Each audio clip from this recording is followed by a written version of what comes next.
The man looks like he'd lose a fight against a staircase. But the moment an immortal skeleton king attacks him, he beats the living hell out of it for 10 straight hours, just to test his collection of cursed weapons. Then he catches a legendary spear with his dentures, knocks giant monsters flying with a single punch, and casually reminds everyone why he was the hero who defeated the Demon King. So how did the world's greatest hero end up spending his retirement hunting cursed artifacts instead of enjoying a peaceful life? Well, let's find out. An old man, using a small stick as a staff, tried to cast fire magic alongside the dragon standing beside him. However, he was surprised when he realized that he could no longer remember the spell. He concluded that the time had finally come, so he took the dragon inside the house to inspect his collection of weapons. Since he had accumulated a large number of them over the years, he decided to organize them, starting by sorting out the unnecessary ones. As he looked through the collection, he noticed the head of the evil Dragon King.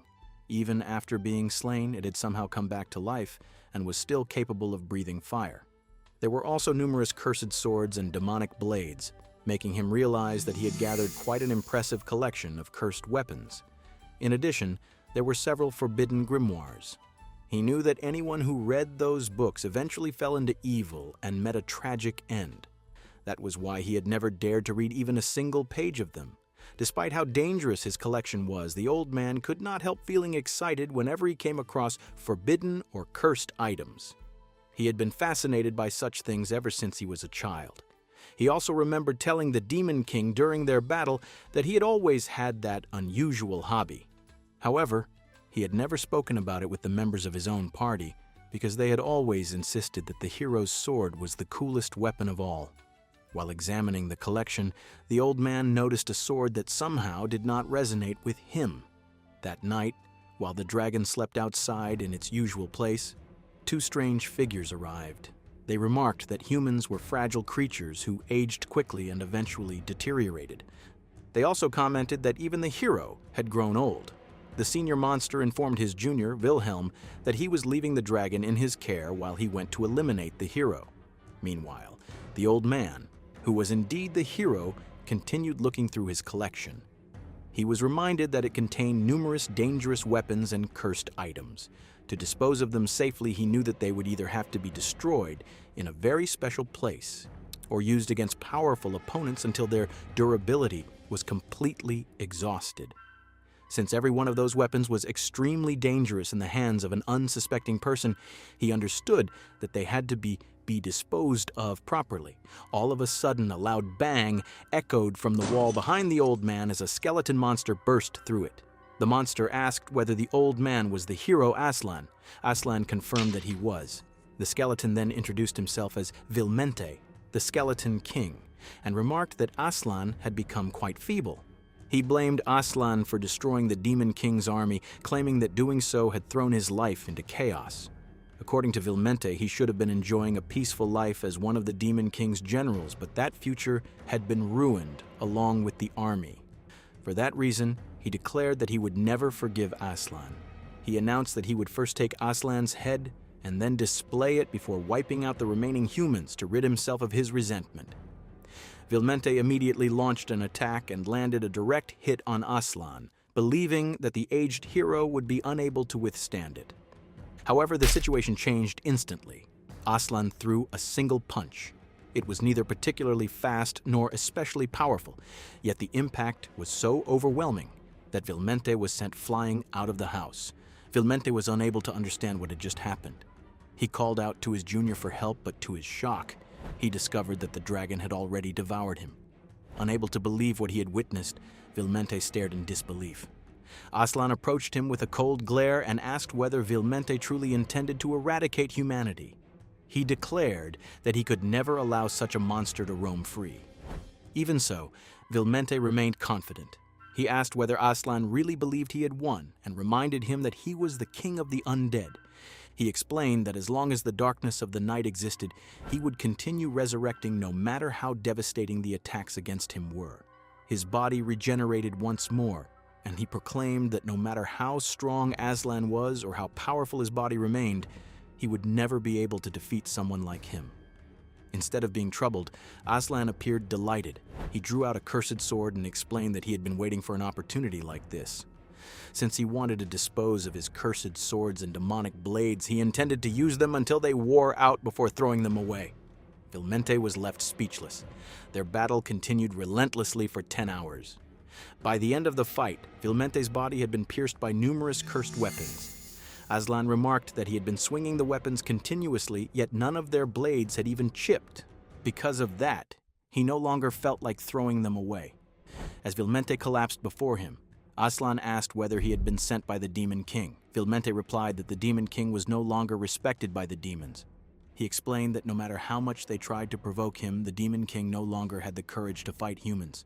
Instead, he had become fascinated with human culture. Hearing that, Aslan was surprised and wondered whether the Demon King had truly changed. Vilmente guessed that it was probably Aslan's fault. He explained that after Aslan had defeated the Demon King, he had spared his life instead of killing him. According to Vilmente, that defeat had completely broken the Demon King's fighting spirit, which had also weakened the morale of all his subordinates. Aslan admitted that he had never thought that far ahead. His thoughts drifted back to the past. He remembered the companions who had traveled beside him and the countless people of his kingdom who had supported him throughout his journey, allowing him to become a hero. Even so, a constant feeling of loneliness had always remained with him. The burden of being the hero was something he had never been able to share with either his comrades or the people who believed in him. Aslan then asked Vilmente where the Demon King was currently living. Vilmente admitted that he did not know because the Demon King had been keeping a low profile for quite some time. However, judging by the Demon King's love for humans, he guessed that the Demon King was probably hiding somewhere within the human kingdom. Shortly afterward, Vilmente finally disappeared after being stabbed countless times with cursed weapons. After Vilmente's disappearance, Aslan suddenly became curious about meeting the Demon King before the end of his own life. He returned to inspect his collection of weapons once more and realized that he could not simply dispose of them at home. While searching through his storage, he found a notebook that he had prepared when he had first begun making arrangements for the final years of his life. After storing all the cursed weapons inside a magic tool and making sure that he had forgotten nothing, he packed his belongings. He then approached the dragon and remarked that it would be their final job together. He also noticed that the dragon had grown so old that it could no longer fly. Even so, the two of them set out on their journey. Both Aslan and the dragon felt severe pain throughout their aged bodies, yet Aslan was still capable of fighting. Looking at the notebook, he climbed onto the dragon and declared that it would be the beginning of his Shukatsu journey. Aslan arrived at the town of Beginning and remembered that it was surrounded by mountain ranges, making it a place that was rarely attacked by monsters. Since it was located far from the Demon King's castle, many novice adventurers had started their journeys there. Traveling alongside the dragon, Aslan remarked that if they wanted to gather information about the Demon King, the town of Beginning would be the best place to start.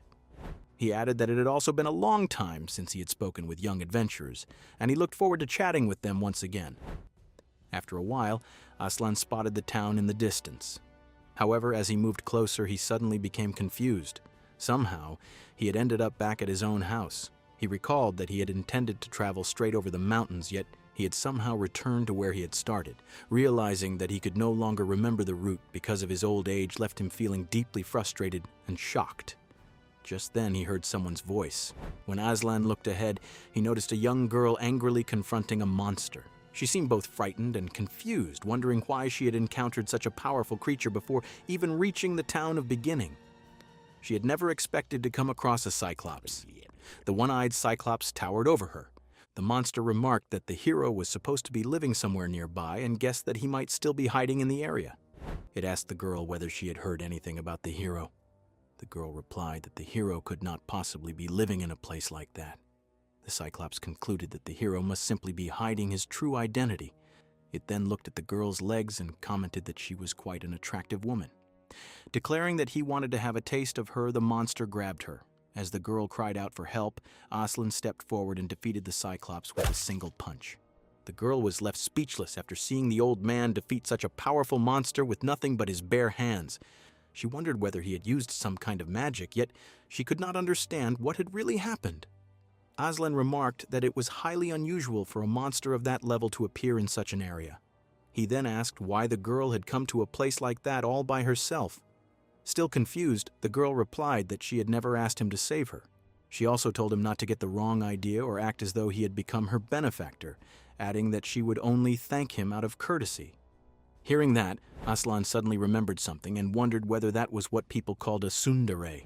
The girl immediately denied it, insisting that it was not as though she liked him or anything. Aslan recalled that there had once been an unprecedented tsundere boom in the royal capital. He had never imagined that he would witness one in person. He also decided that meeting people with all kinds of personalities and races would make an excellent addition to the notes he was writing for the final chapter of his life. After all, meeting new people was an important part of any journey. Aslan then remarked that it was extremely dangerous for a young girl to travel alone through the forest and advised her to be more careful. The girl denied being a young lady. She explained that she was actually an aspiring adventurer and that she could take care of herself. She then revealed that her name was Tori and that she was, in fact, a man. Aslan was completely stunned by the revelation. Tori looked at him and felt that his reaction was rather over the top, wondering whether it was really that surprising that he was a man. At that very moment, the Cyclops suddenly attacked again from behind. It managed to grab Aslan, leaving Tori shocked as he realized that the monster was still alive. The monster revealed an object and declared that without it, Aslan would have surely died. Seeing that the old man had suddenly frozen and was no longer moving, the monster believed that it was the perfect opportunity to do as he pleased. Turning his attention to Tori, the monster decided that he would have a taste of him first. He also thought about breaking every bone in Tori's body before finishing him off. Tori struggled desperately and shouted as loudly as he could. His cries only irritated the monster, who remarked that it would serve as the perfect way to relieve his stress. Suddenly, right before Tori's eyes, a massive tank crashed into the monster, splitting its body cleanly in half. Tori was completely stunned by what he had just witnessed. Moments later, they noticed a woman standing nearby with her weapon in hand. Confused, Tori asked who she was. The woman declared that she had finally found her lifelong enemy. The woman wondered whether Aslan had forgotten her face and reminded him of the time when they had fought each other in the past. Turning her attention back to Aslan, she remarked that it seemed she was once again picking a fight with him and asked whether he remembered anything. Aslan drew a complete blank, as he could not remember her at all. The woman explained that their bond had lasted for several decades. They had once been rival companions from the same guild and had frequently dueled each other in the old days. Through those battles, they had sharpened one another's skills and eventually become friends.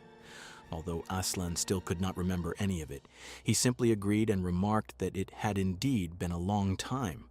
The woman suddenly became furious and declared that he was lying because he clearly did not remember anything. Aslan realized that he had completely messed up.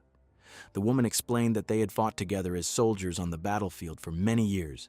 Since Aslan claimed that he could not remember her, she declared that she would make him remember through the strength of her spear.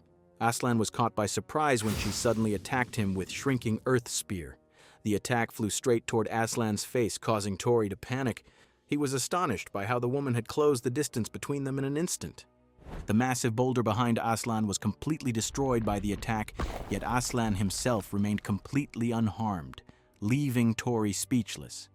Watching the scene unfold, the woman thought that the hero in his prime would have dodged the attack effortlessly. However, she believed that even the legendary hero could no longer overcome the effects of old age. She declared that, if nothing else, she wished to be the one to bury him with her own hands. Instead of replying, Aslan simply spat something out, leaving her confused. Aslan casually remarked that the spear had a firmness that reminded him of dried jerky and that it was surprisingly addictive to chew on. The woman became even more irritated and shouted that he actually had the nerve to compare her spear to food after blocking it with his mouth. Aslan simply asked her to calm down. At that moment, his teeth suddenly fell out. Aslan casually explained that they were only his dentures. The woman was left utterly disappointed after realizing that she had lost her treasured spear to a pair of dentures. Tori hurried over to check whether Aslan was all right. He was amazed by what had happened and remarked that those dentures were incredible. Aslan explained that they had been made from the original material. Afterward, he looked at the woman and commented that her attack had finally helped him remember who she was. He recognized her as Julius. Tori also recalled hearing that name before. Julius smiled and remarked that Aslan had finally remembered her. She revealed that she had once been one of the 6 generals of the Demon King's army and was known throughout the world as Julius. Tori was shocked upon hearing that. He remembered the stories claiming that Julius had once destroyed an entire country in a single night all by herself. It was no wonder that he had read about her in his textbooks. Julius remarked that since Aslan had remembered who she was, he had probably already guessed why she had come. When she addressed Aslan as the hero once again, Tori was stunned. He believed that things had taken a terrible turn, as the legendary hero and one of the Demon King's 6 generals were now standing face to face. He could not even imagine what kind of battle would follow and feared that he might be caught in the middle of it. However, all of a sudden, Tori let out a frightened scream as Julius unexpectedly handed a bottle of alcohol to Aslan. She reminded him that they had promised to share a drink together once the war between humans and demons had finally ended, and asked him to fulfill that promise. They continued drinking together until nightfall. As they shared their drinks, Aslan finally remembered that it was not the first time he and Julius had crossed paths in the forest. Julius agreed, and wondered whether Aslan had forgotten those memories as well. The two reminisced about how weak they had both been in the beginning, when neither of them had been capable of deciding the outcome of their battles. At that time, Aslan had been nothing more than a novice adventurer, while Julius had been a low-ranking monster. As they grew stronger, even the higher-ranking demons had chased the two of them around. While they enjoyed their drinks, Tori quietly watched from a distance. At first, he had believed that the hero and one of the Demon King's 6 generals would fight to the death the moment they met. Instead, he was surprised to see how friendly their relationship actually was. Tori remarked that although they had been enemies, the bond between them had still grown on the battlefield. He concluded that there was probably nothing left to worry about. Aslan explained that since Julius had been a member of the Demon King's army, they had crossed swords many times over the years. Every time they fought, she had become stronger. He admitted that he had been genuinely surprised to learn that she had eventually become one of the 6 demon generals. Julius replied that if anyone's achievements were truly surprising, they were Aslan's. She confessed that she had never imagined that the novice adventurer she had once known would eventually grow strong enough to defeat the Supreme Demon King. Without warning, Julius suddenly stood up and pointed her spear at Aslan, telling him to draw his sword. Tori was stunned and hurriedly asked them to wait. He pointed out that they had just been peacefully enjoying drinks together and said that he could not understand why they suddenly wanted to fight again. Julius explained that Aslan was an extraordinary hero who had defeated the Demon King and reached the greatest height a human could attain. However, when the master she had sworn to protect was attacked, she had been powerless to save him. She had not even been able to die on the battlefield beside him. Since then, she had spent the rest of her life consumed by regret. She declared that there was now only one way for her to find peace. As a soldier, she wished to die with her pride intact, and to do that, she had to settle her unfinished battle with Aslan. Aslan hesitated. As Julius charged forward, Aslan's breathing grew heavier. Tori wondered whether Aslan had already been injured, while realizing that Julius was moving so fast that she had not even been fighting seriously with her opening strike. Julius smiled and remarked that she was glad they had finally been able to share a drink together. She then declared that she would take Aslan's life without any regrets. Aslan slowly stood up and drew his sword. He replied that if she had truly prepared herself for death, then it was finally time for them to settle their battle. The clash between Aslan and Julius was so brutal that even the surrounding monsters were left stunned. Tori was also startled as he watched the fight and thought that he should stay out of it. Otherwise, he would surely be killed. Aslan continued exchanging strikes with Julius. Julius swung her spear and unleashed the revolving fang spear, but Aslan easily blocked the attack while telling her that there was still more to come. The force of the attack twisted its trajectory and was about to strike Tori. However, the dragon accompanying Aslan intervened just in time, stopping the attack and saving him. Tori was surprised and then delighted, wondering if the dragon had been the one who had saved him. Looking closely, he realized that the dragon's outer hide had effortlessly deflected the attack. It was an incredibly powerful elder dragon, and he knew that dragons only open their hearts to those they acknowledged as strong. Because of this, Julius became completely confused and wondered who Tori really was. Julius decided to ignore the matter and turned toward Aslan, wondering if it was about time they became serious. Aslan looked confused and wondered what she was talking about. Julius pointed at him and told him not to play dumb, reminding him that he was still not using the hero sword. Aslan apologized and explained that he did not like the design of the hero sword, Julius was left confused and wondered if that really was the reason he was not using it. Aslan confirmed that it was. However, Julius immediately launched a fierce assault, warning him not to toy with her. She declared that if he refused to use the hero sword for such a ridiculous reason, she would force him into a situation where he would have no choice but to draw it. Tori became worried for Aslan as Julius unleashed a barrage of powerful strikes, forcing him backward. Aslan soon realized that she was using the shrinking earth sphere technique. The attack struck Aslan's sword and shattered it into pieces. Julius then stood before him and wondered if he still had no intention of using the hero sword. Aslan remained silent. Julius attacked once again, declaring that if that was the case, she would continue cornering him until he had no other option. She landed another devastating blow on Aslan, causing Tori to become even more worried as he wondered why Aslan was not fighting back. Although Julius appeared to have the upper hand, she strangely felt uneasy. It was as though she had been striking an enormous boulder over and over again. To her shock, Aslan was still standing. Aslan smiled and commented that it had been ages since he had last experienced such a powerful impact. He added that, thanks to her attacks, the stiffness throughout his body had finally disappeared, allowing him to fight at full strength once again. Everyone watching was confused. Aslan remarked that all the stiffness had disappeared and that he could finally go all out. Tori sensed that something was wrong and pointed out that Aslan was bleeding. Aslan casually replied that it was only a minor scratch and that it was nothing to worry about. He then turned toward Julius and wondered if she had been telling him to use the hero sword. Although he still did not like it, he admitted that, out of respect for her strength, he had no choice but to use it. At last, Aslan drew the hero sword. Julius's eyes lit up with excitement as she had been waiting for that moment. She also resolved to fight with all her strength, believing that there was no other answer. She gathered all of her magic into the sphere. Tori was astonished by the overwhelming pressure radiating from it. The aura emitted by the sphere was almost equal to that of the hero sword. Julius recalled the first time she had fought Aslan when they had been evenly matched. However, every time they met again on the battlefield, she realized that the gap between their strengths had continued to widen.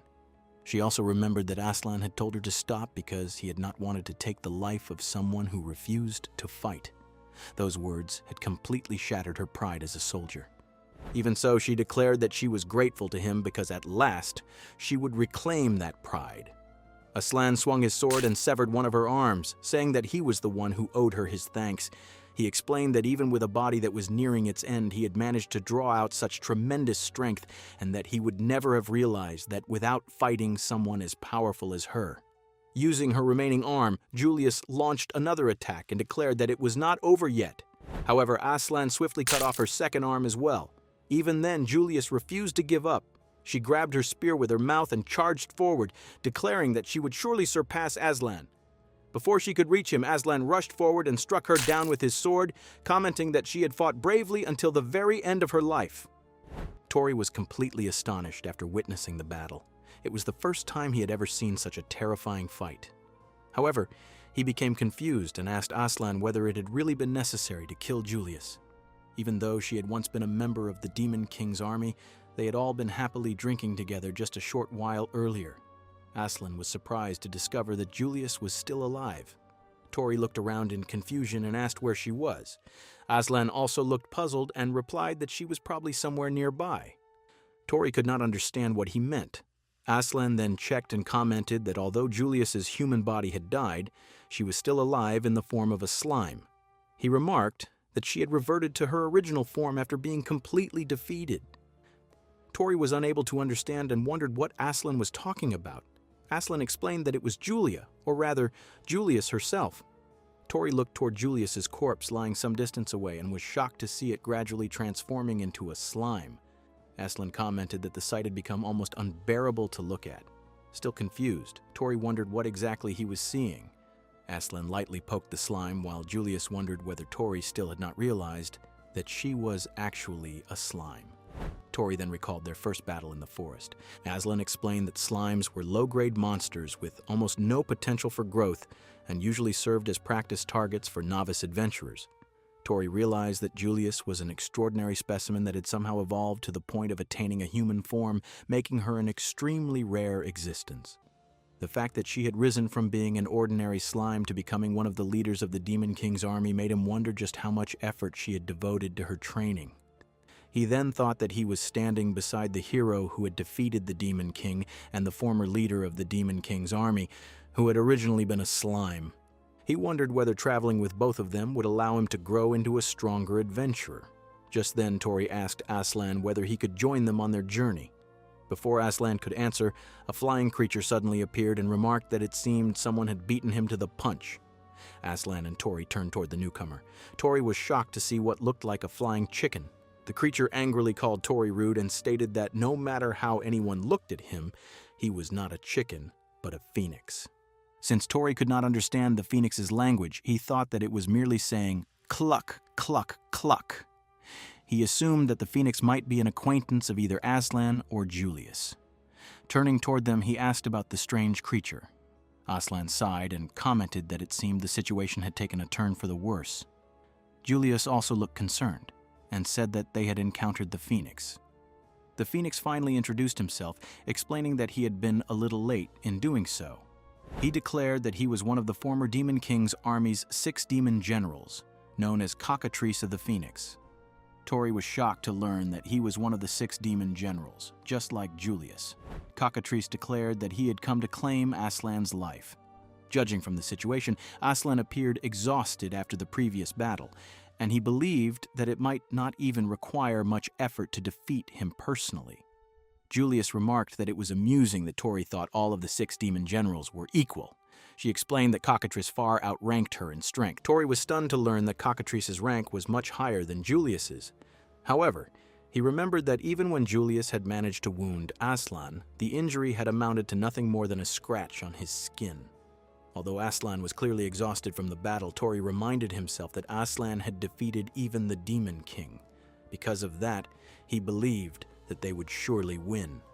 However, things turned out exactly as Aslan had explained. He had only been able to fight because, in order to loosen the stiffness in his muscles, he had intentionally endured Julius's attacks. As a result, his entire body was aching from overexertion and was completely exhausted, leaving Tori shocked by how badly he had pushed himself.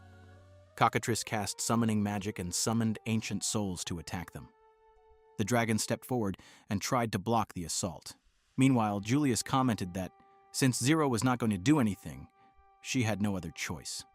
Although only barely, she managed to regain her combat form for a short while. Someone asked whether all of the 6 demon generals were allowed to fight each other. Julius replied that perhaps they had been allowed to do so in the past, but she was currently on hostile terms with Cockatrice. She explained that he had no loyalty toward the Demon King. The Demon King had even valued a lowly slime like her, and she declared that she would never forget his kindness. However, she still wondered why Cockatrice was targeting the hero. Unlike her, he lacked the spirit of a true warrior. Cockatrice responded that she had never been interested in such matters. He explained that ever since the Demon King had fallen, demon society had lacked a dominant ruler. In order to restore order among the demons, a powerful leader was necessary. Therefore, proving his strength by claiming the hero's head would be the most fitting way to establish his authority. Julius understood his reasoning. Meanwhile, Tori remained under the dragon's protection. Watching the fierce battle, he felt that if things continued at that rate, none of them would survive. He believed that he had to become a true adventurer. At that moment, he realized that his weakness had been nothing more than an excuse. He had merely been using it as a reason to avoid taking action. Finally, he began moving forward. Julius became confused and wondered where Tori was going. As he ran ahead, Tori thought that if he could create even a single opening, it might be enough to turn the battle in their favor. Aslan immediately warned Tori.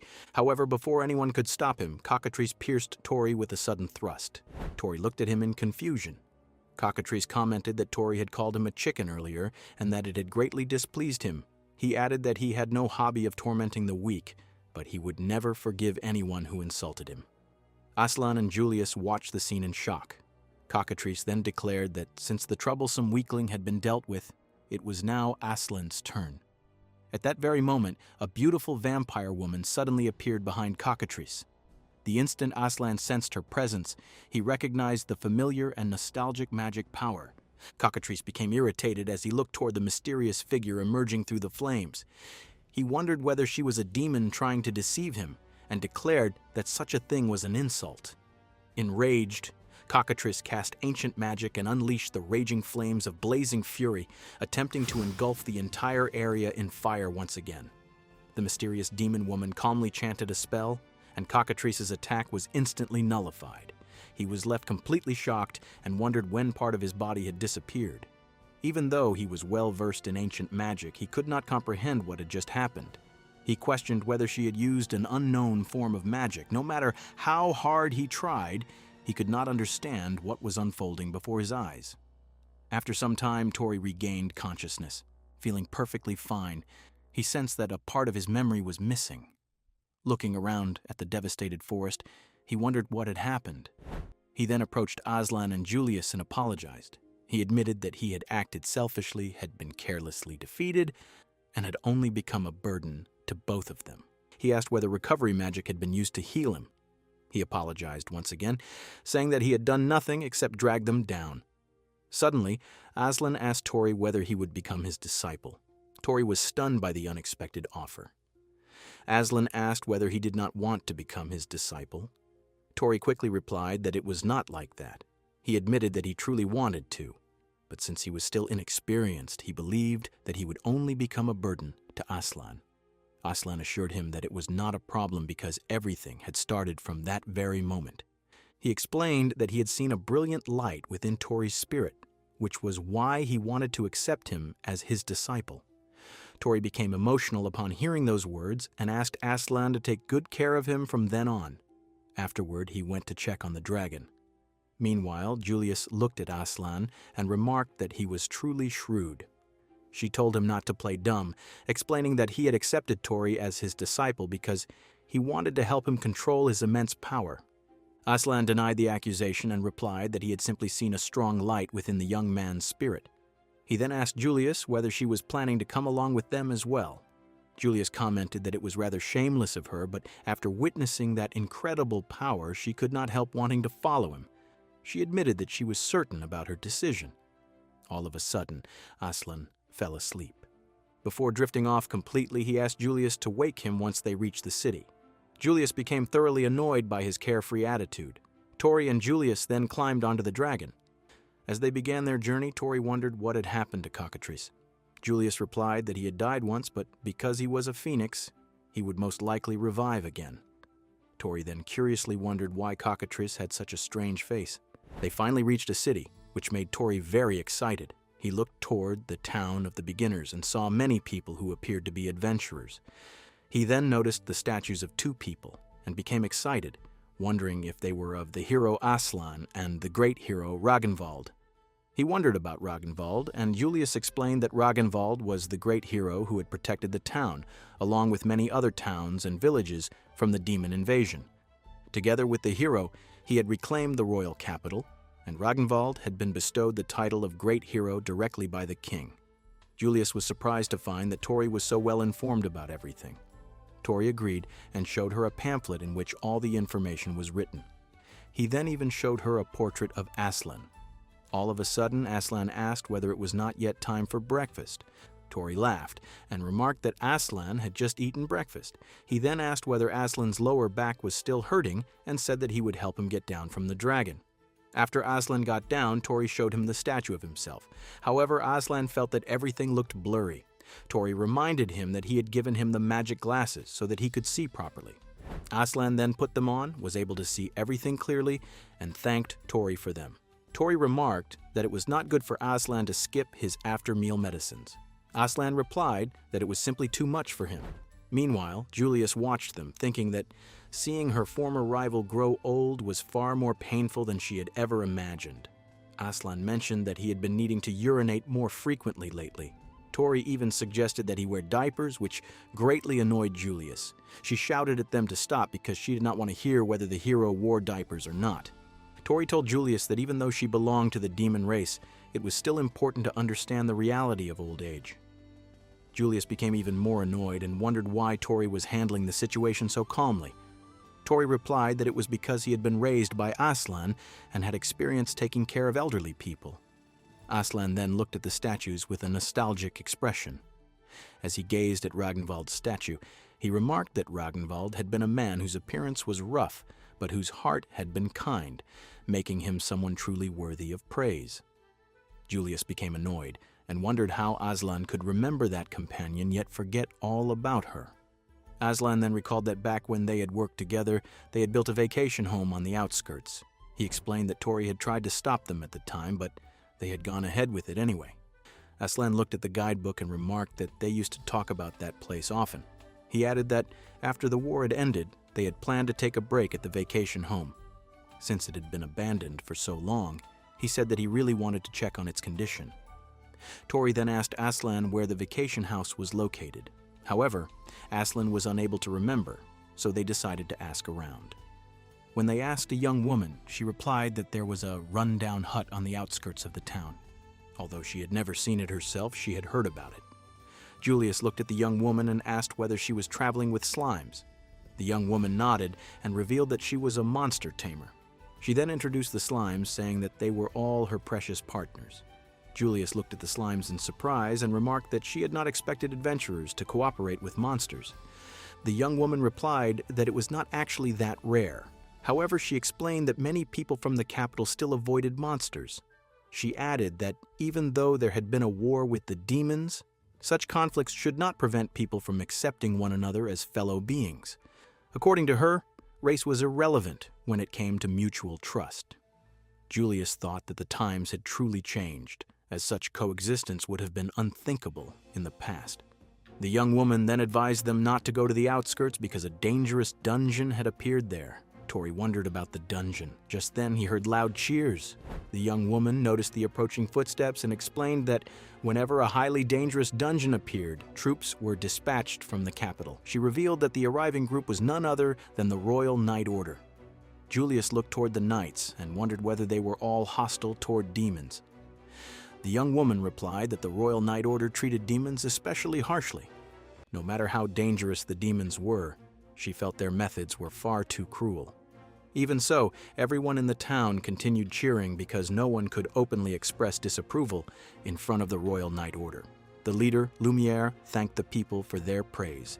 He declared that as everyone could see, they had successfully repelled the invasion and had slain countless filthy and grotesque creatures. Spreading his arms toward the crowd, Lumiere proclaimed that all impure beings would soon be purged and that everyone would live in the safe and pure world that had been promised. Suddenly, he noticed a young boy. Lumiere walked up to him, startling the boy. He remarked that it was unacceptable for someone to carry such a filthy creature on his shoulder. He was referring to the slime, which immediately angered the boy. Without warning, Lumiere struck the boy and grabbed the slime. The frightened slime trembled in fear. Lumiere declared that even seeing monsters at the edge of his vision was unbearable. He remarked that he had heard people in remote regions tamed monsters, but witnessing it with his own eyes disgusted him even more. He called the monsters lowly creatures and insisted that people should forget about the previous war because such beings deserved to be exterminated. The boy suddenly shouted at him to stop.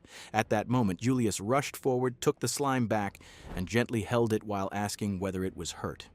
She treated the slime like a younger sibling, making sure that it was safe. Lumiere became furious and demanded to know what she thought she was doing. He questioned whether she intended to stand up for a demon and declared that such attitudes were exactly why the people living in remote regions were so pathetic. He then swung his weapon at Julius, who immediately prepared to fight back. Tori realized that the situation was becoming dangerous.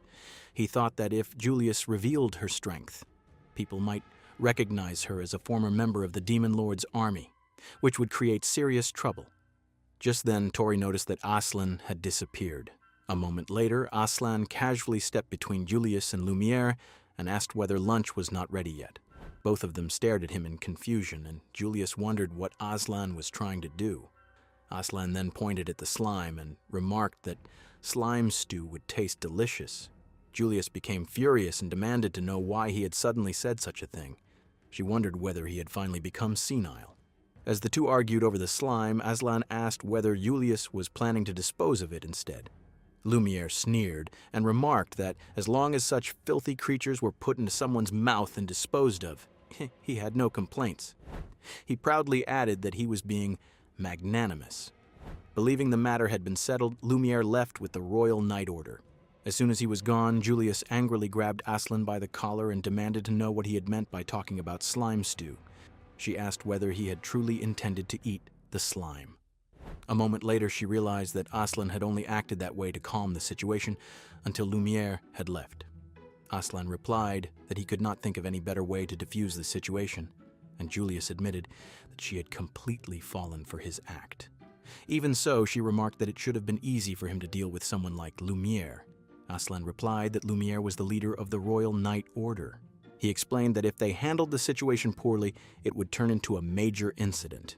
He added that, for the time being, they should avoid causing any trouble in the town. Tori was confused and thought that Aslan had only pretended to act sensibly to settle the situation. He once again realized just how incredible Aslan was. Aslan then looked at Julius and asked whether the slime stew was still not ready. At that moment, even Tori realized that Aslan was still pretending to want to eat the slime. The monster tamer approached them and thanked them for saving the slimes. Tori then suggested that they should first search for the vacation home. He explained that they could use it as their base while investigating both the dungeon and the Royal Knight Order. Julius replied that she was not finished with the man wearing the glasses yet. Meanwhile, Aslan remarked that he was beginning to remember the path. As they continued talking, Aslan noticed a familiar window and commented that he remembered it. However, when they finally arrived at the location, they found the place heavily destroyed. They also saw Lumiere there, dragging away the monsters. The area had become the site of the dungeon. Tori called out in surprise and reminded Aslan that he had said there was a vacation home there. He then asked whether the strange house standing ahead was the vacation home. Aslan nodded and confirmed that it was. Lumiere used enchant to imbue his blade with the element of thunder before striking the demon in front of him. The attack created a massive explosion, leaving Aslan surprised. Aslan then suggested that they should head toward the house. Fortunately, they managed to reach the entrance unharmed by passing through the cloud of dust. Aslan wondered what had caused his vacation home to end up in such a ruined state. Tori looked at the armored figure and wondered why that suit of armor was inside Aslan's vacation home. Aslan replied that he had no idea.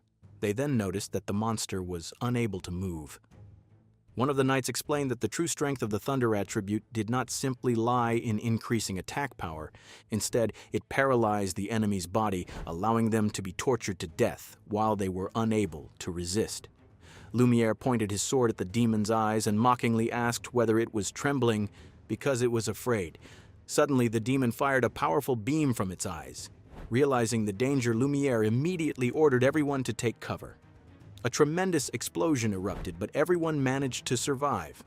As the smoke gradually cleared, Tori remarked that it was finally over. However, when he saw the armored demon still standing, he commented that such resilience was only to be expected from a dungeon lord. One of the knights approached Lumiere to receive further orders. Lumiere ordered the soldiers to assemble. He declared that, as planned, they would enter the dungeon and wipe out every monster inside. Meanwhile, Aslan, Julius, and Tori entered the house, which had now become the dungeon. Tori explained to Aslan that dungeons were places where powerful monsters settled, causing the surrounding mana to become distorted. He then wondered whether the armored figure was the dungeon lord. He concluded that it was very likely, and that if such a ferocious monster truly ruled the dungeon, they would have no choice but to eliminate the source of the dungeon itself. Tori was surprised to discover a spring inside. Julius remarked that it was perfect because she wanted to collect some of the liquid. She explained that for slimes, having enough monster-infused mana was a matter of life and death. She then took a sip of the water. Aslan remarked that the floor of the room had the same pattern as the toilet from his memories. The realization disgusted Julius so much that she immediately spat out the water. Tori commented that he was glad he had not tasted it. As they continued exploring, they heard strange noises. Soon, numerous monsters gathered from every direction and approached them. However, Julius observed that the monsters seemed frightened rather than hostile. A small monster happily walked up to Tori and rubbed against him. Julius remarked that it seemed to have become attached to Tori. Aslan commented that the monsters did not appear to be ferocious. Tori replied that he could finally relax. After taking a closer look, he admitted that the little monsters were actually quite cute. Julius reminded him that it was fine to play with them during their free time, but things would become dangerous if the one wearing the armor appeared. Tori asked whether she was actually scared. Julius became annoyed and insisted that she was not. Tori remarked that all the monsters they had met so far were incredibly docile.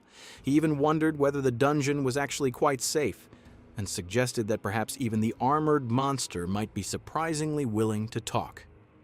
Just then, Tori noticed that Julius had suddenly frozen in place. Confused, he wondered whether something was standing behind him. When Tori turned around, he froze as well.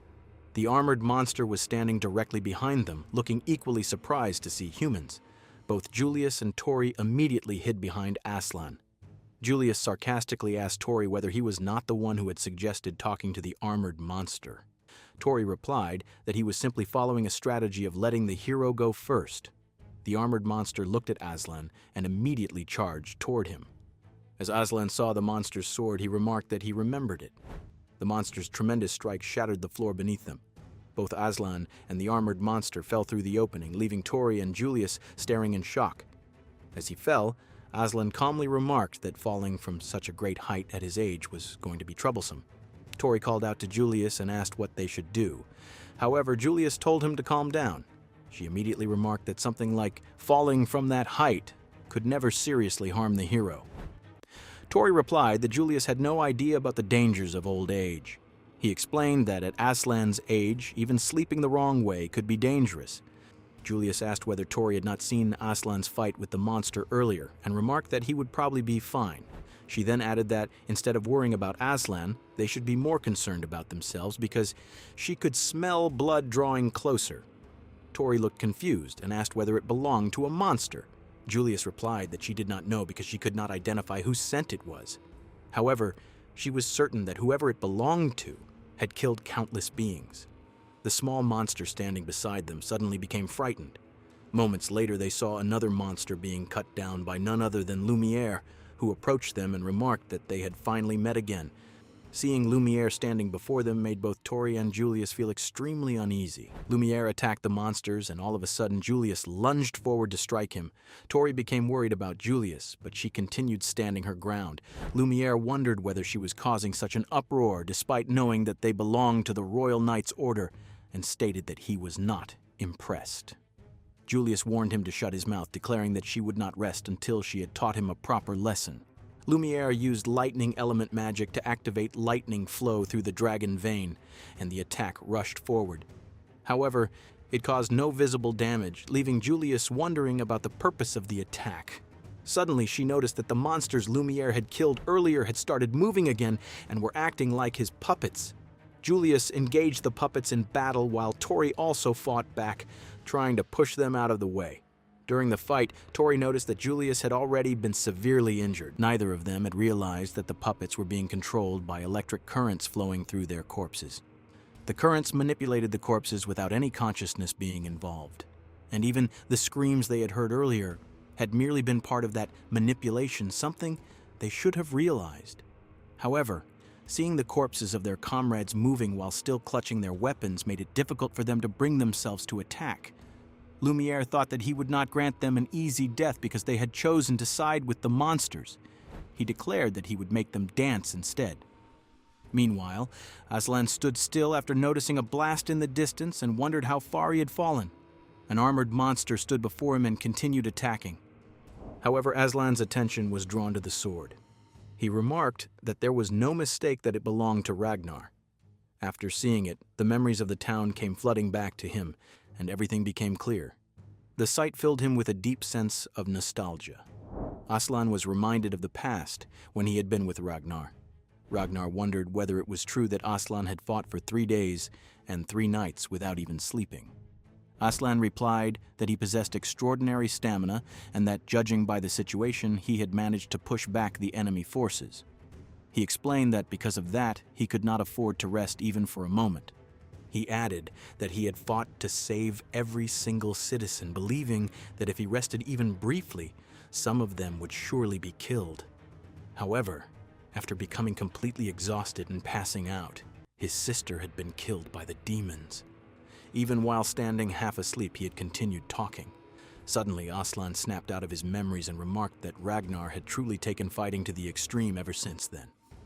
He honestly wondered where Ragnar had gotten such endless stamina. Aslan looked at the armored monster standing before him and wondered whether it was actually Ragnar. The only reason he suspected that was because the armored figure was wielding Ragnar's sword. With the armor completely concealing the person's face, it was difficult to tell whether it was really Ragnar. Moreover, the armored figure had not spoken a single word, making it impossible for Aslan to understand why he was being attacked. Aslan wondered whether old age was making him forget things or whether he should simply test the armored figure. The armored warrior continued attacking, but Aslan effortlessly dodged every strike. After a while, Aslan kept moving around the armored figure until the latter became exhausted and started breathing heavily. At that moment, Aslan realized that the armored warrior was not Ragnar after all. However, one question still remained in his mind. Where had the armored figure obtained Ragnar's sword? Aslan noticed the armored figure charging toward him once again. Realizing that he had no other choice, he decided to use the fire magic he had recently remembered.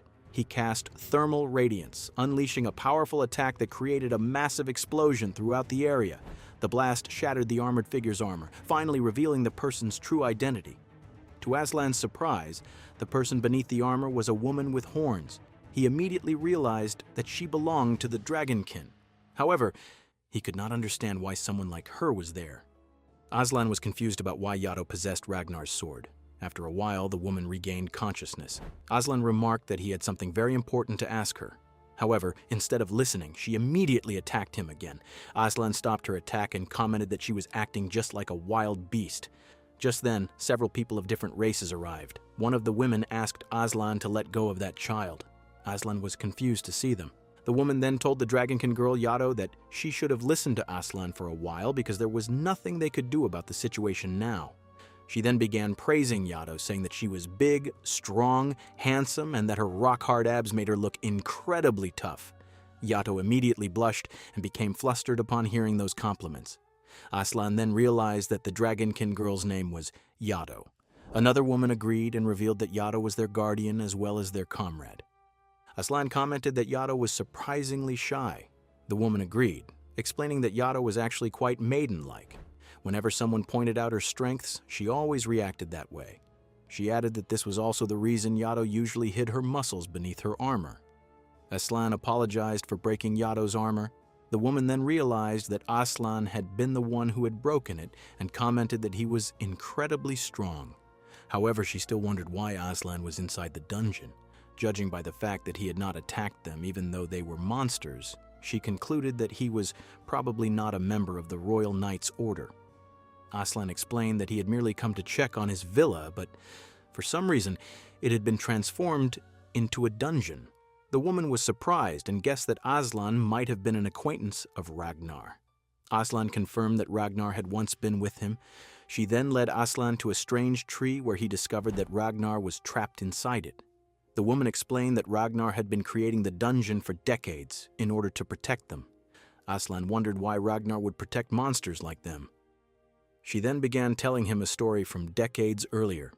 Back then, Ragnar had been severely injured. While wandering through the heavy snow, he had collapsed unconscious even though he had been determined to continue fighting. At that moment, an old man had found him and taken him back to his village. When Ragnar finally opened his eyes, he found himself lying on a bed. The old man sitting beside him remarked that he had finally awakened and revealed that he had been unconscious for an entire month. Ragnar was shocked to hear that. The old man explained that they were deep within the demon continent in a village inhabited by the Dragonkin.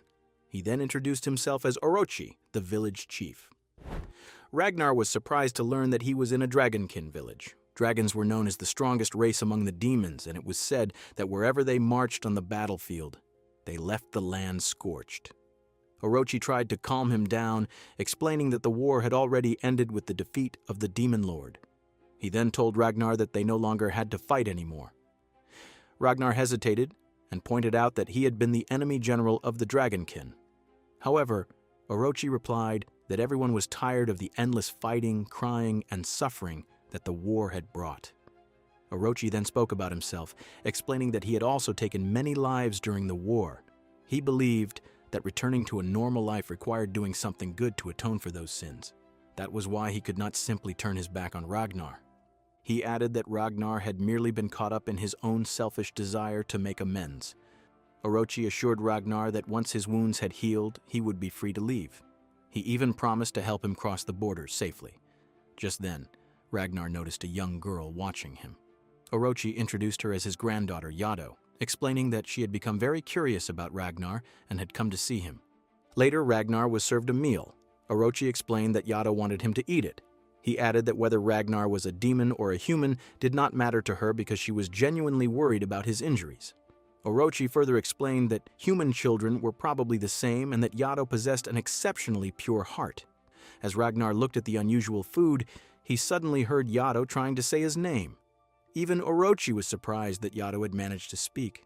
Afterward, while helping Orochi cut logs, Ragnar asked about Yahello's age and learned that she was 15 years old. Since the dragonkin matured very slowly, she would likely remain a child for several more decades. When Ragnar asked about her parents, Orochi revealed that both of them had died in the war. Ragnar fell silent. Suddenly, Orochi apologized, leaving Ragnar confused as to why he was the one apologizing. Orochi replied that he simply could not bear it anymore. He then confessed that he wanted to entrust Yahello to Ragnar. Ragnar was shocked when Orochi revealed that he would soon die because his lifespan was nearing its end. He explained that although dragonkin did not weaken as much as humans even in old age, his time had finally come. He told Ragnar that he was counting on him. Ragnar agreed. Orochi then explained that recently many demons had been crossing the borders. He understood why, as those living in the Central Lands still wished to continue the war. Orochi asked Ragnar to take on the responsibility of protecting the villagers as well. Although Ragnar was unsure whether he still had the right to protect anyone, he declared that if it meant protecting the children from the horrors of war, he would gladly do so.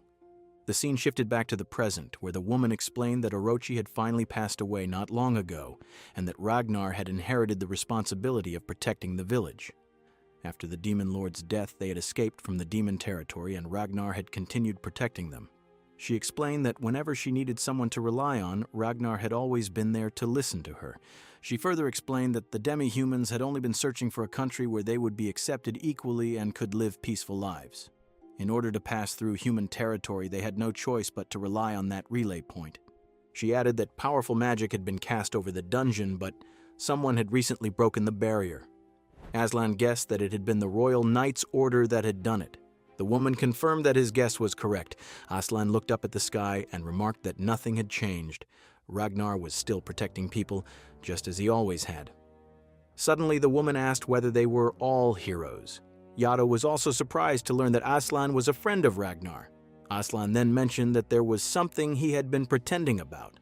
Before he could continue, a massive explosion erupted nearby. The person who appeared was none other than Lumiere. He remarked that it had not taken much effort to find them and that he could not believe they had been hiding in such a place. He added that he had been searching for all of them. Lumiere declared that he could smell the foul stench of monsters and that nothing could hide from him. Aslan then noticed that Tori had been captured, which immediately made him worry. Tori mentioned Julius. Lumiere asked whether they had met earlier in the town. He then looked at Aslan with curiosity and wondered who the old man really was. Before Lumiere could say anything else, Aslan suddenly rushed forward and landed a brutal punch that sent Lumiere flying and made him spit out blood. Aslan seemed extremely angry as he declared that Ragnar had been one of his old comrades who had risked his life to protect others, yet Lumiere and his companions had tried to destroy everything he had worked so hard to protect. Aslan stated that he would show no mercy to anyone willing to destroy what Ragnar had sacrificed his life to protect. He then looked at Lumiere and asked whether he was ready. Lumiere was completely shocked and wondered who Aslan really was, as Aslan had caught him off guard in an instant. Aslan stood ready to attack Lumiere once again. However, before he could make his move, the corpses of the monsters suddenly rushed toward him. Aslan was surprised, as they were the same corpses they had encountered earlier in the dungeon. He admitted that manipulating corpses in such a manner was indeed an impressive technique. Lumiere confidently remarked that the grotesque sight before them was the true form of those creatures. The other monsters were also shocked. Suddenly, Yahello let out a furious roar, shouting that they had actually dared to do something like that. Her roar alone caused the animated corpses to collapse to the ground. Lumiere was astonished to see that Yato had dispelled the technique with nothing more than her voice. As he observed her appearance more closely, he realized that she belonged to the Dragonkin. Yato immediately rushed toward Tori, who was struggling to free himself. The enemy guards moved to protect their captain and decided that if things became desperate, they would use Tori as a hostage. However, Aslan suddenly appeared behind them, defeated the guards, and freed Tori. Aslan apologized to the people he had helped earlier, explaining that although he wanted to assist them further, Tori was badly injured and urgently needed healing magic. They replied that they would take care of the healing themselves, so Aslan apologized once again and said that he would have to rely on them. Tori thanked Aslan for rescuing him, but he remained worried about the person currently fighting Lumiere. Aslan revealed that the warrior was Yato, one of Ragnar's disciples. Yato was reminded of the past. Decades earlier, she had stood beside Ragnar at her grandfather Orochi's grave. She had asked whether her grandfather was truly gone. Ragnar had nodded and explained that Orochi's will would continue to live on within all of them. He had said that they only wanted to protect what was precious from the horrors of the battlefield, and that it was now his responsibility to take care of Yato. Yato had replied that she would treasure those words forever. She had then turned to Ragnar and declared that he had become someone precious to her. Since Ragnar was now the only family she had left, she promised that she would protect both him and everything he cherished. Ragnar had smiled and thanked her, saying that he could now entrust his back to her without worry. Returning to the present, Yato clenched her fists. She thought about how those people had destroyed everything Ragnar had tried to protect, and she vowed that she would never forgive them. She charged forward to attack, but the other two captains suddenly struck her from behind with a powerful assault. The two captains then stood beside Lumiere and remarked that Yato was most likely the true identity of the armored warrior they had encountered at the dungeon entrance. They also observed that their attacks had failed to penetrate her body, indicating that she possessed an incredibly tough outer layer. Lumiere agreed, commenting that although her movements were simple and beast-like, she hunted her opponents with remarkable precision. Yato prepared to attack again, but suddenly stopped herself. She took a deep breath and tried to calm down, realizing that without maintaining her composure, she would never be able to defeat them. She silently struggled to suppress the rage she felt over seeing something precious to her being harmed. Aslan understood exactly how she felt. However, he knew that revenge could consume a person. When someone drowned themselves in vengeance, they eventually lost sight of who they truly were. He told Yato that if she continued fighting in that state, the outcome would only become worse. He explained that she needed to remain calm, think clearly, and fight with precision. Aslan then decided that he would deal with Lumiere himself while leaving the other two captains to Yato. Yato agreed. Tori also stepped forward to help, explaining that he had lost his comrades as well and that he would gladly help crush the knights. Aslan agreed and told Tori that it would be a good opportunity for him to learn more about his own abilities. Although Aslan was not completely certain, he explained that he had sensed an enormous amount of magical power overflowing when Tori had used his abilities earlier. Since one of their opponents was also a mage, he added that it was the perfect opportunity for Tori to practice controlling his magic against a capable opponent. Tori agreed. The other two knights were surprised to hear their conversation. Tori excitedly declared that both he and Yato were disciples of a hero and a legendary warrior, although Aslan felt that he was exaggerating. Yato became excited upon learning that Tori was also a disciple of a hero. She remarked that the two knights would make excellent practice opponents for them. After hearing the confidence of the heroes and the legendary warrior's disciples, the two knights accepted the challenge. They declared that they would teach the two disciples their proper place. As they all stood, Tori wondered if he had told Yato that those knights were underestimating them. He remarked that they should aim carefully and hit them hard right from the start. Yato became excited upon hearing that. She then unleashed a powerful attack from her mouth. Tori also tried to do the same, but nothing happened. The two knights remained on guard. When Yato's attack struck, one of the guards blocked it with his arm. However, the situation became much worse as that side of the guard's arm began to melt, making him visibly furious with Yato. The guard commented that Yato was stronger than he had thought and that her power was slightly greater than he had expected. Tori wondered if the guards had become frightened by the attack. However, the guard shouted that he was not scared. He added that he had simply never expected their armor to be pierced. Tori felt that the guard was actually frightened, but the man became annoyed and looked at the other guard. The two of them then began discussing what they should do next. After a while, they both giggled, saying that they had come up with a very good plan. Tori commented that the man was an emotionally intense person, while Yato felt that the two guards were behaving very strangely. All of a sudden, the guard startled them and stepped forward, claiming that he had only been pretending and that the tears in his eyes had been fake. The guard angrily insisted that those were nothing but baseless slanders. He called them perverts and declared that he would probably lose if they continued arguing instead of fighting. The guard asked his companion to say something as well, but the two of them started discussing among themselves again. After a moment, the injured guard stepped forward and declared that losing an arm did not even count as a handicap. He confidently stated that he would crush both Yato and Tori. Tori wondered why the guard was not speaking directly to him. The other guard explained that his injured companion was a bit shy. The guard then launched his attack, finally revealing his true power. Yato immediately rushed forward and slashed at him, cutting him in half. Tori was surprised that despite calling Yato a beast, the guard's movements had been very easy for her to read. Yato then challenged the second guard to come and fight. However, as he launched a surprise attack from behind, she was struck hard and coughed up blood. She was shocked to discover that the guard she had seemingly defeated earlier was still alive. The guard revealed that the figure Yato had destroyed had merely been a magical puppet, which he could freely control with his magic. He explained that everything had been an act to make Yato and Tori lower their guard. The guard then brutally attacked Yato, causing her to cough up even more blood. Tori became extremely worried and rushed over to check on her, wondering if she was all right and urging her to wake up. The guard remarked that they had fallen into his trap much more easily than he had expected. He added that they belonged to a race that was meant to be hunted, with the only difference being the degree. Tori became furious upon hearing those words. The guard commented that only one enemy remained and that there was no longer any need for him to lend his power to the other one. He then said that he needed to kill his injured companion, explaining that the magical power used to control the golem would return to him afterward.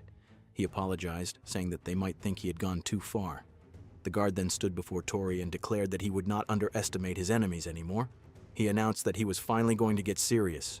Tori remained frozen in place, wondering what had just happened as the guard swung his sword at him. The monster noticed that Tori was not reacting and remarked that perhaps he had underestimated him. He then said that they should leave everything else alone because he had to go and help the captain, as Tori would not be going anywhere. All of a sudden, however, Tori transformed into a vampire, growing horns as he lunged at the monster. The monster was shocked because one of Tori's arms had been cut off earlier, yet it had suddenly regenerated. Surprised, the monster asked whether all of them were monsters like him. Tori attacked, and the monster could not understand what kind of magic he was using. It felt as though the attack was tearing through space itself, and the monster struggled greatly to defend against it. Meanwhile, the uproar had drawn everyone's attention while the captain remained at the descent point. The guard noticed that everyone's focus was on that location and realized that if the adventurer understood the situation, he would direct Aslan's attacks toward him. If he barely managed to evade them, the attacks would instead strike the old man beside Aslan. Looking ahead, he saw that everyone's positions were perfect and waited for Tori to fire his attack toward him so that he could dodge it. However, Yato suddenly stepped in to stop the guard, criticizing him for being good for nothing. She then told Tori that she would hold the guard back and instructed him to fire his attack. Tori replied that she should not say that if she was planning to get them caught in the crossfire. Yato shouted that she had no intention of getting caught in the crossfire. She added that if it was Aslan, he would be able to control the attack. The guard could not understand why she was so confident in saying such things. Yato then urged Tori to do it, reminding him that he was the hero's disciple and that he should act accordingly. All of a sudden, something strange appeared around Tori's shoulder and spread toward his hand. Tori became confident, believing that he could do it because it was the result of 3 weeks of training. The guard could not understand how Tori was able to do something like that. Tori explained that he had observed how the guard had transferred the golem's magic power into his own body and had noticed the flow of magic at that moment. He realized that the old man had been right in saying that his strength was connected to magic power. He also added that he had regained consciousness thanks to Yato. When he gathered magic power into his left arm in the same way the guard had done, his mind suddenly became clear.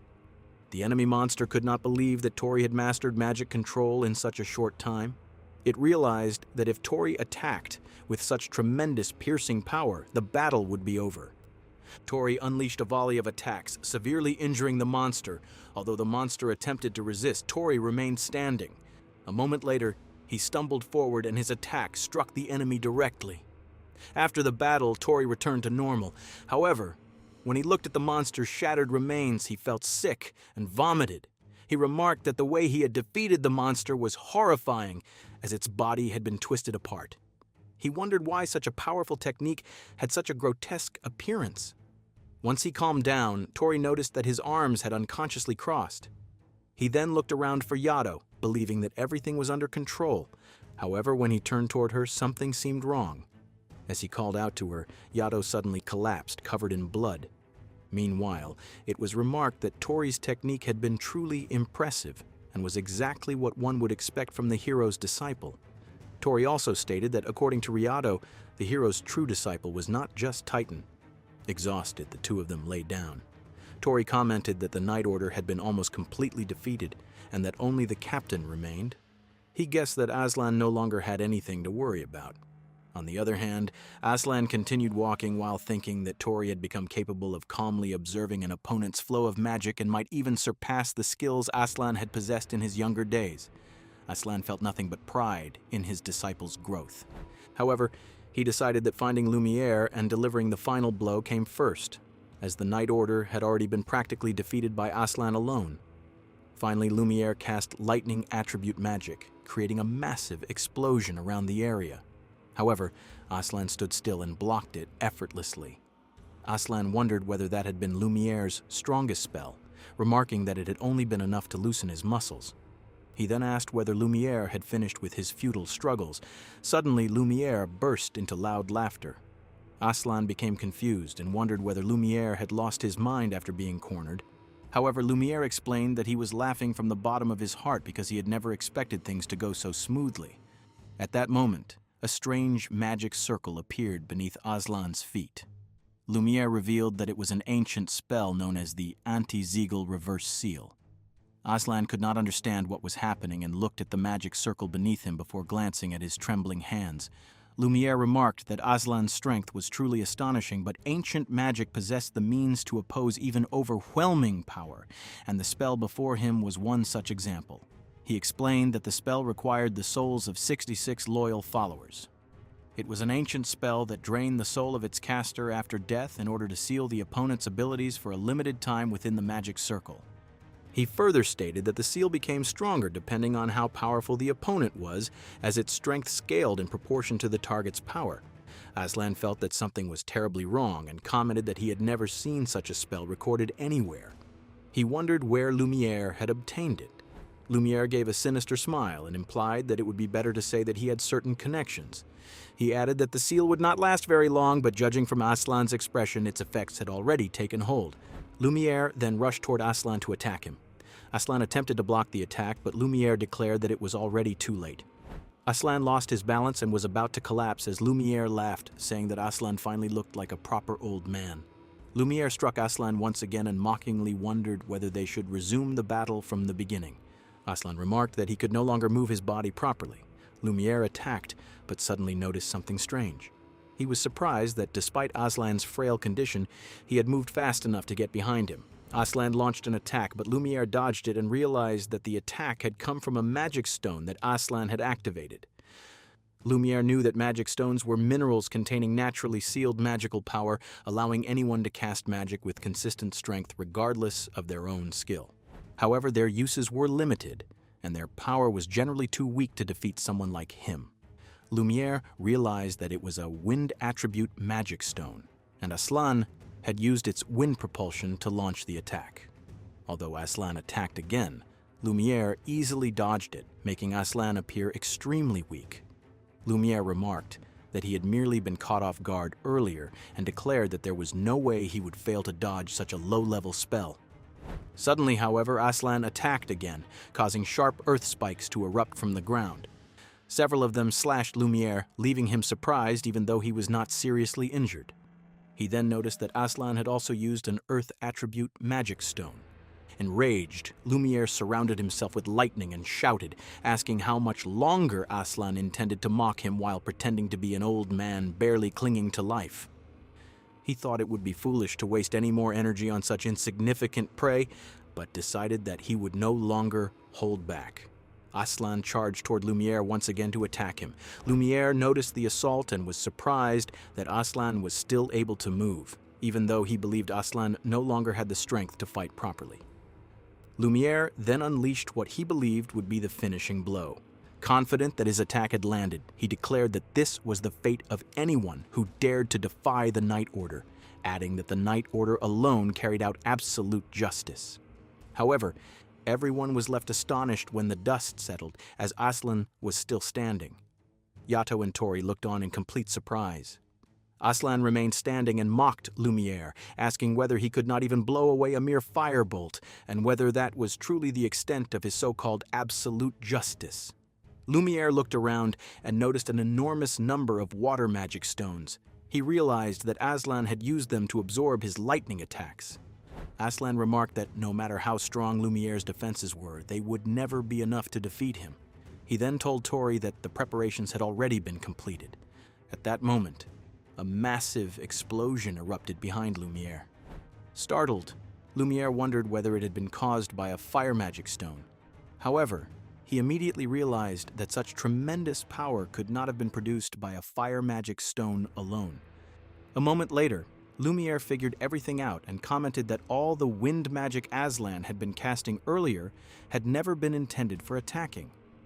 Aslan agreed and explained that the fire magic stone alone was not powerful enough to defeat Lumiere. That was why he had used the wind magic stones to circulate the air continuously and gradually intensify the heat.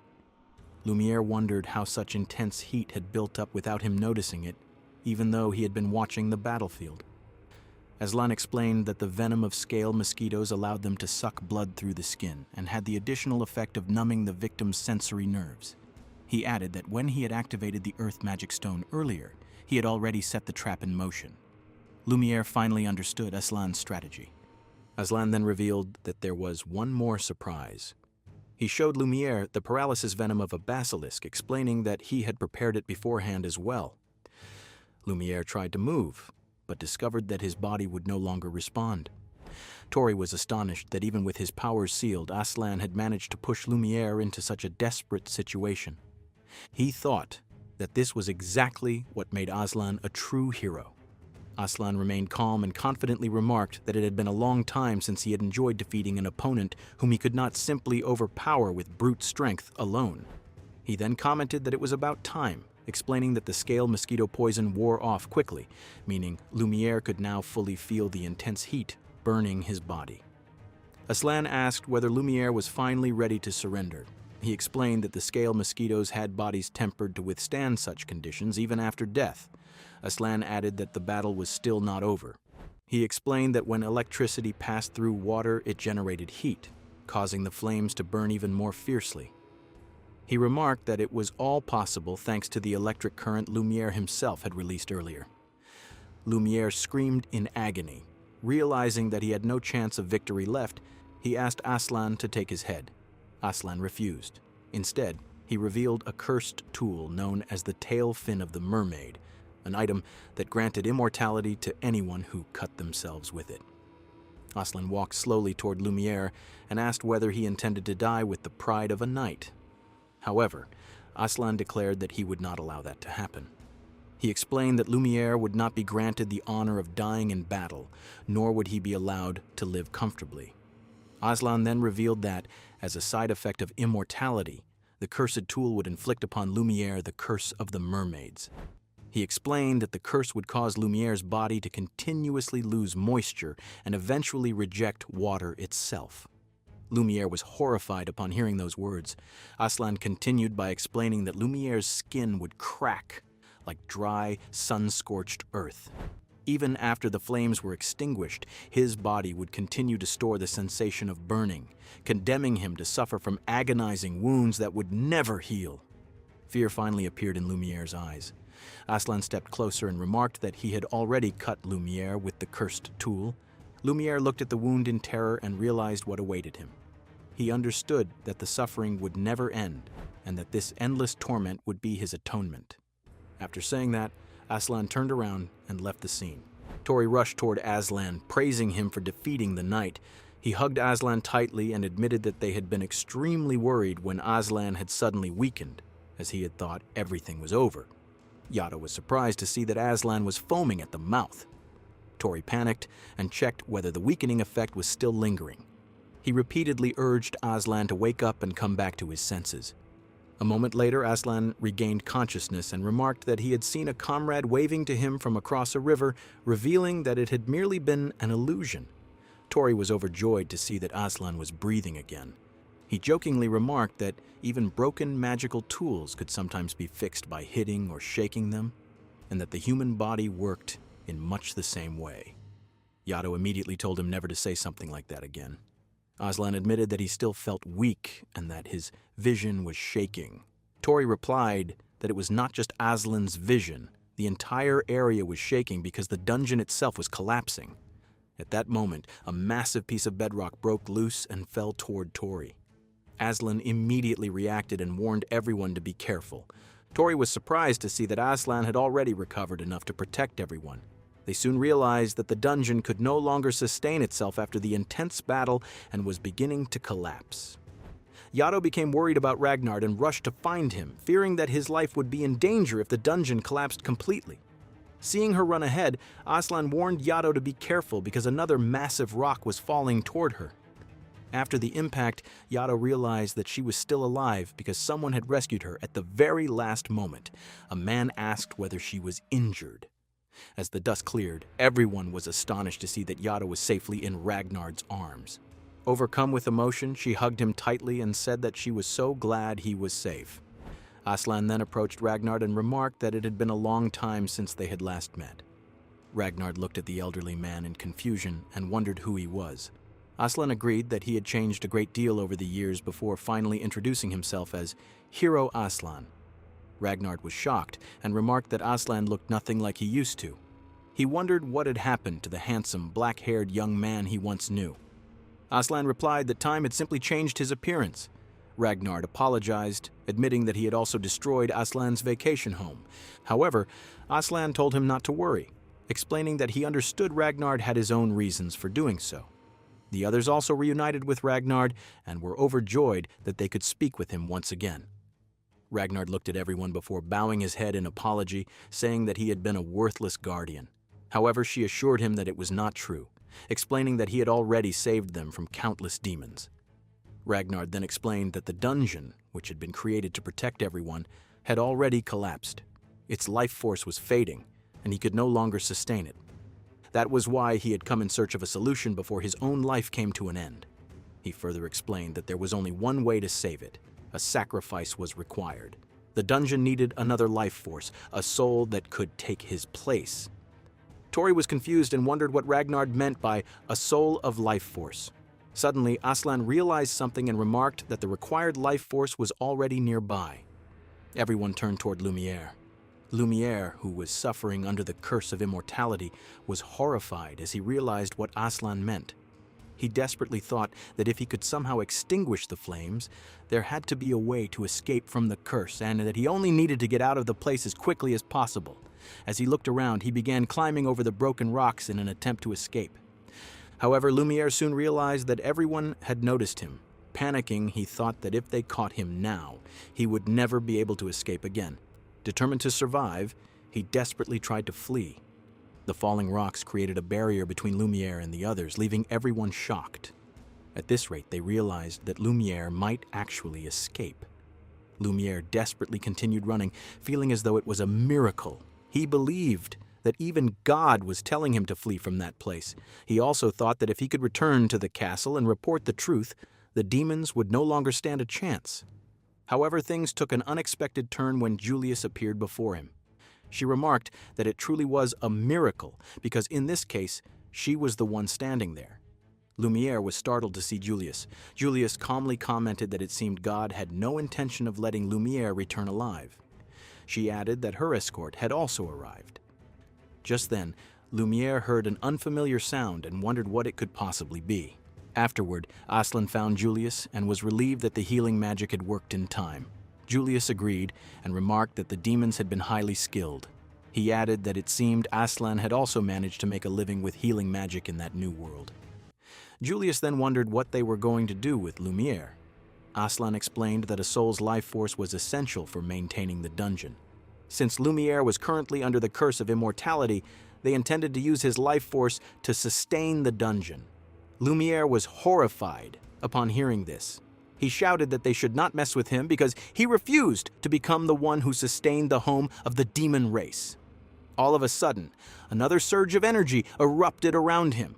Lumiere desperately begged them to stop, declaring that he would never become fertilizer for the dungeon. However, he was dragged into the dungeon's core, where he gradually transformed into a tree, just as Ragnar had once done. Aslan, Tori, and everyone else watched in astonishment as Lumiere was pulled into the dungeon. Moments later, they realized that the dungeon had stopped collapsing. Ragnar smiled with relief and remarked that it had worked. He added that he could now rest in peace. Suddenly, Ragnar collapsed. Yato quickly rushed over to support him, but Ragnar gently remarked that she had given him the chance to protect someone once again. As Ragnar's body slowly began to disappear, Yato broke down in tears and apologized for not being able to protect him. The members of the demon race also became emotional. Ragnar thought that they had already protected him enough and that they had become the people he had always wanted to protect. Aslan was also overwhelmed with emotion. He was grateful that he had been able to meet Ragnar one last time and silently wished that Ragnar would find peace wherever his soul was going.